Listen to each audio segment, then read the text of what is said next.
Assalamualaikum warahmatullahi wabarakatuh. Selamat sore pemirsa, kembali lagi bersama saya Friska Belanopianti di Berita Gempita. Kami hadir, Anda tahu segalanya. Pemirsa, inilah Berita Gempita yang akan menemani Anda dengan beragam informasi terkini, aktual, dan terpercaya. Selama 5 menit ke depan, kami akan sajikan berita-berita penting yang akan menambah wawasan dan telah dirangkum khusus untuk Anda. Selamat menyaksikan.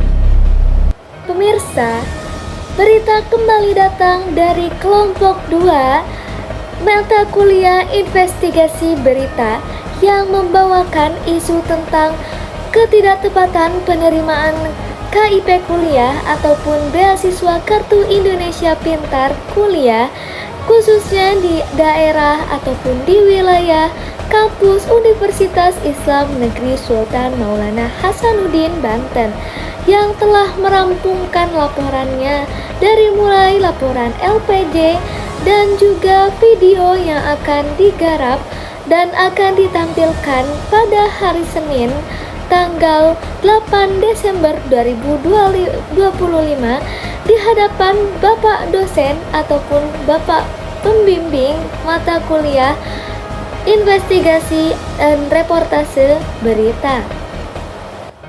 Proses investigasi masih dilakukan dengan sangat intens. Pada wawancara kali ini, kelompok 2 investigasi mendatangi kelurahan yang mengurus tentang pemberkasan mahasiswa yang kurang mampu, yaitu pembuatan SKTM ataupun surat keterangan tidak mampu sebagai salah satu indeks ataupun salah satu syarat untuk mengajukan beasiswa KIPK tersebut. Kali ini kami juga ataupun kelompok 2 investigasi memberikan pertanyaan kepada random sampling ataupun kepada beberapa orang yang tidak dikenali untuk dimintai pendapatnya terkait KIPK tersebut. Setelah menelusuri berbagai perspektif mulai dari mahasiswa, pengurus forum, aparat desa, hingga pihak kampus, kami ataupun kelompok 2 menemukan bahwa dugaan ketidaktepatan sasaran beasiswa KIP kuliah masih berada pada ranah opini. Keluhan memang muncul, tetapi hingga saat ini belum ada bukti konkret yang menunjukkan terjadinya pelanggaran dalam proses verifikasi. Pihak rektorat menegaskan bahwa prosedur telah dijalankan sesuai aturan yang ada.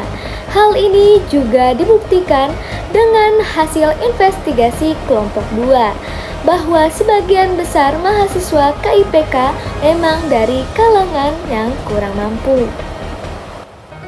Namun pemirsa, ada satu titik lemah yang tak dapat diabaikan, yaitu keterbatasan sumber daya manusia. Kekurangan ini membuat pengawasan terhadap penggunaan dana beasiswa tidak berjalan optimal. KIPK kuliah diberikan untuk menunjang kebutuhan akademik mahasiswa, tetapi tidak ada mekanisme yang memastikan bahwa dana tersebut betul-betul dipakai untuk tujuan pendidikan. Ketidakjelasan ini membuka ruang bagi perilaku konsumtif sebagai penerima. Penggunaan dana untuk membeli barang-barang yang tidak berkaitan dengan kebutuhan kuliah pada akhirnya memunculkan persepsi negatif dari mahasiswa lain. Pemirsa, temuan ini tidak menuduh, tetapi mengingatkan sebuah sistem yang baik tetap membutuhkan pengawasan dan bantuan yang tepat sasaran, tetap membutuhkan kebijaksanaan dari penerimanya. Sebagai penutup, ada beberapa hal yang patut diperhatikan. Salah satunya, bagi pihak rektorat, pengawasan terhadap penggunaan dana KIPK perlu diperketat. bukan untuk membatasi mahasiswa, tetapi untuk memastikan bahwa bantuan ini digunakan sebagaimana tujuan awalnya, yaitu mendukung keberlanjutan pendidikan yang membutuhkan. Kedua, bagi para penerima juga harus memanfaatkannya dengan sangat baik.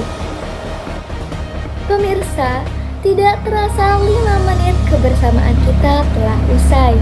Beragam informasi penting dan peristiwa telah kami hadirkan. Semoga informasi yang kami sampaikan dapat menambah wawasan dan membantu Anda memahami dinamika yang terjadi di sekitar kita. Terima kasih atas perhatian Anda. Akhir kata, saya Friska Bella Novianti pamit undur diri dari hadapan Anda. Tetap saksikan berita Gempita setiap hari pada jam